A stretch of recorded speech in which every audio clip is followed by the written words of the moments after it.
పంక అన్న మాట ప్రకారం నువ్వు నాకు 100 ముద్దులు ఇవ్వాలి. ఇచ్చేసి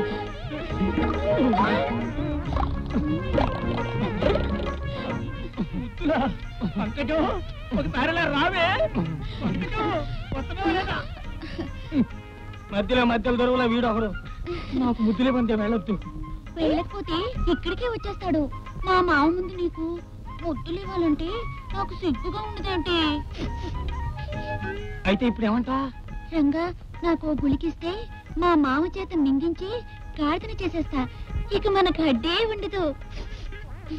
అలా అన్నావు, బాగుంది.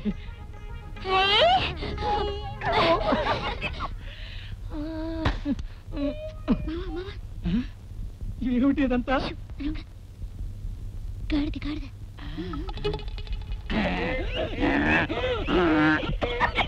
అయోమయం గాడిదైపోయాడు. రంగా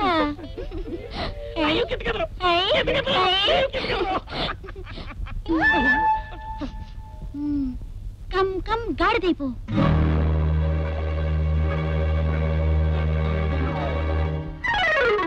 నన్ను గాడిదని చేస్తే నేను ముద్దులు ఎలా పెట్టుకొని? నీ గాడిద ముఖానికి ముద్దులు కూడానా? ఉండు మావా, కర్రలు తీసుకుని తొందరగా పంకజం, నన్ను నమ్మించి మోసం చేస్తావా? చూడు నేనేం చేస్తాను.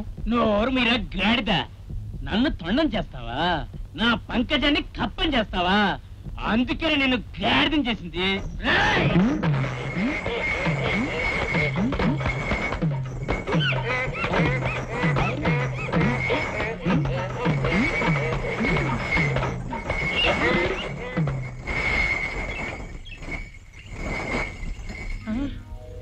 ఇంటికి తాళం వేసిందే. స్వామివారు ఎక్కడికి వెళ్ళారో ఏమో. ఇప్పుడు ఈ గాడిద రూపంతో ఇంటికి ఎలా వెళ్ళను? అమ్మకి నా మోహం ఎలా చూపించను?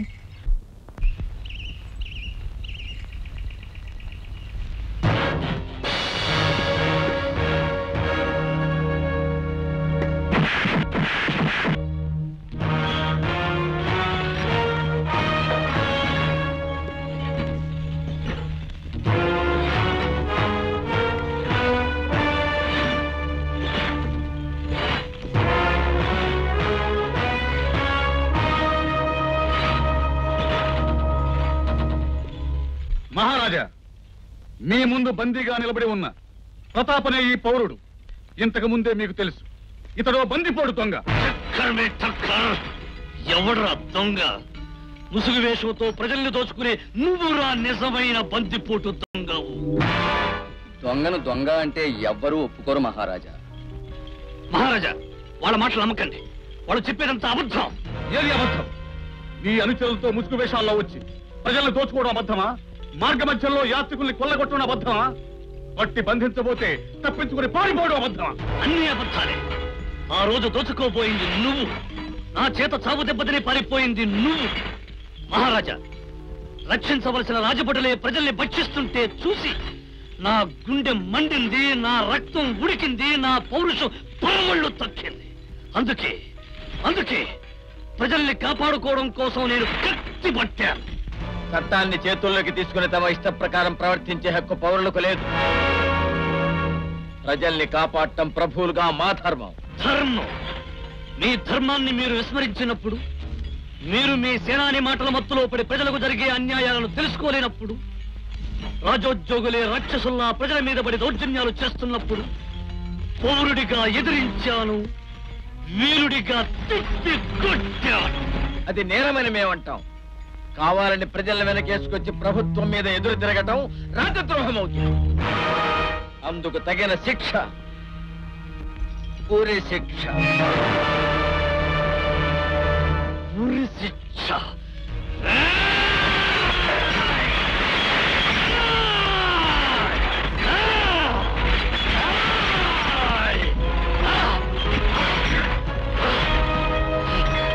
మహారాజా, నిజంగా మీరు ఉరివేస్తున్నది నాకు కాదు, న్యాయానికి, ధర్మానికి.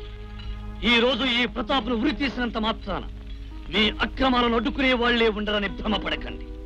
మీ అధికారానికి ఆహుతైపోతున్నా ఈ ప్రతాప్ అంతరాత్మ అనంత వాయువుల్లో కలిసిపోకుండా అశేష ప్రజానీకపు అంతరంగాలలో అవతరించి వేలాది ప్రతాపుల్ని సృష్టిస్తుంది. మీ దుర్మార్గాలను తుదముట్టిస్తుంది. గుర్తుంచుకోండి. తీసుకెళ్ళండి.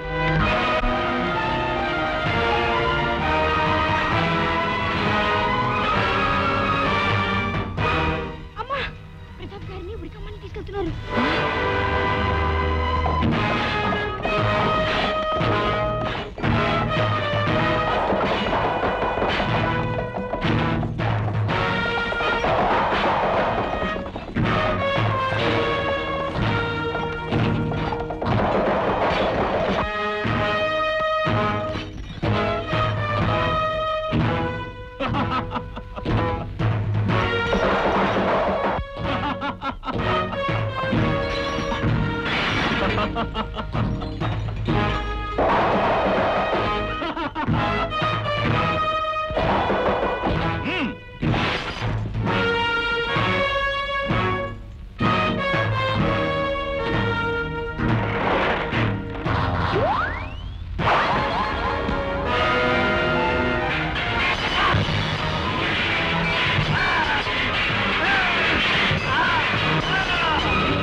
కుమారి, రే విక్రమ్, నువ్వు చేసిన ఘోరమైన నేరాలకు నీకిదే తగిన దండన. రాకుమారి పద్మావతిని ప్రతాప్ పెళ్లి చేసుకోవడానికి తీసుకెళ్లాడని, పారిపోలేదని మీ మహారాజుకు నా మాటలుగా చెప్పు. సేనాధిపతి గారే, అన్యాయంగా మీ చెయ్యి పోయింది. రాకుమారి పోయింది. అప్పచ్చి అప్పచ్చి అప్పచ్చి అప్పచ్చి అప్పచ్చి. వికటముఖ, ఏమిటి విషయం? విశేషమే, మీ పరిరక్షిత అటవీ ప్రాంతములోకి ఓ జంట ప్రవేశించింది. చూడండి.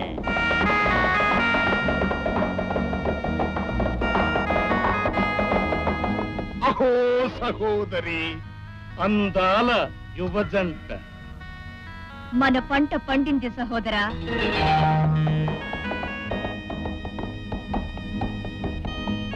కొంచెం ఆగండి. ఎండ చాలా తీవ్రంగా ఉంది. అయితే ఎండ తగ్గేంత వరకు ఆ చెట్టు నీడ విశ్రాంతి తీసుకుని వెళ్దాం. దిగు.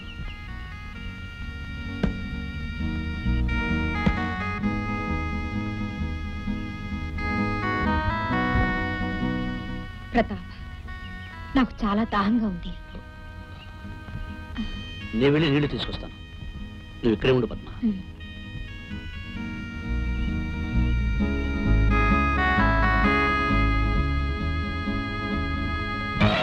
అందగాడు నావాడు.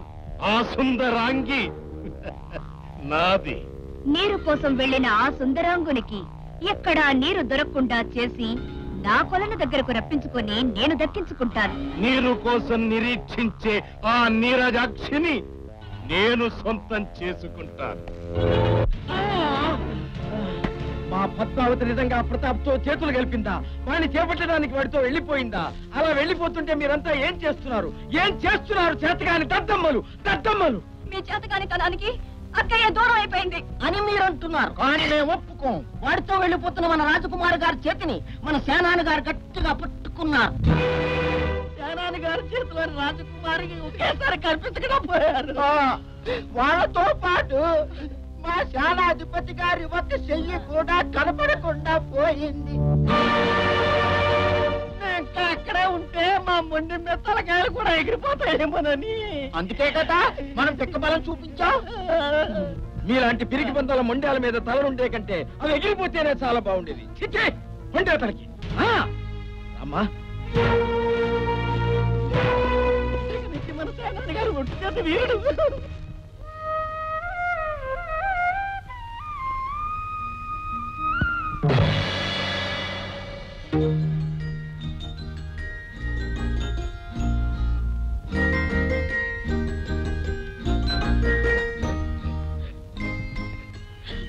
భయపడకే బాల, నేను నీ ప్రియుని చెంత నిండే వచ్చినానులే. ఆయన ఇప్పుడు ఎక్కడున్నారు? నా స్థావరంలోనే ఉన్నాడే. పులితో పోరాడి క్షతగాత్రుడైనాడే. నడవలేని స్థితిలో ఉన్నాడే. పాప నిన్నే కలవరిస్తున్నాడే. వెంటనే నిన్ను తోడుకొని రమ్మని నన్ను పంపించాడే. రావే రమణి. సర్వసంగ పరిత్యాగులం. మమ్మ అనుమానించటం నీ అవివేకమే అబల. నీ సఖుని కలుసుకొనవలయనన్న మారు మాట్లాడక మమ్మ అనుసరించవే మగువ.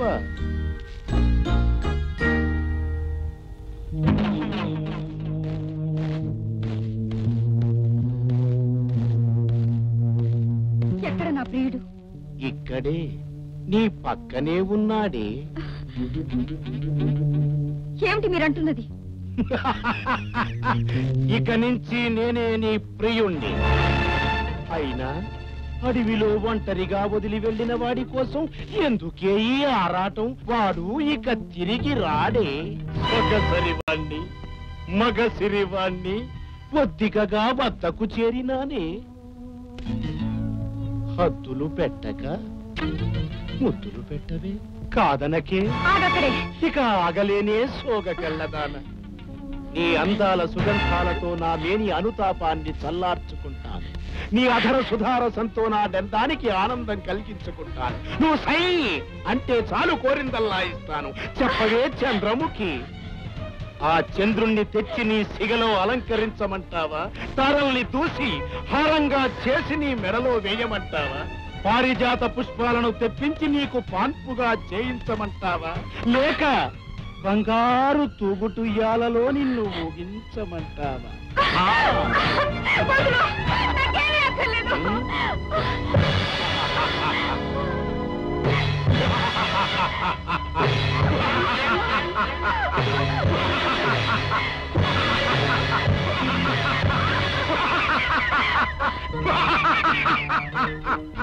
నా ఆజ్ఞ లేకుండా నువ్విక్కడి నుంచి బయటపడ్డం అసాధ్యం. మర్యాదగా నాకు లొంగిపో. అది జన్మలో జరగదు. జరగకపోతే నీకు ఈ జన్మే ఉండదు. అప్పుడు నా శవం కూడా నేను అంగీకరించదు. అంత పొగరా? జై కాల భైరవ.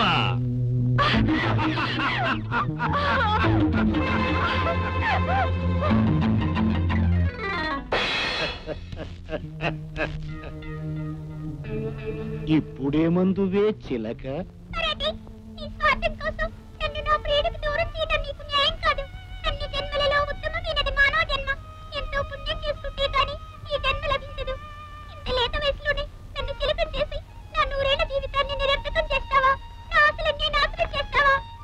కోరి నిన్ను తెచ్చుకున్నానే.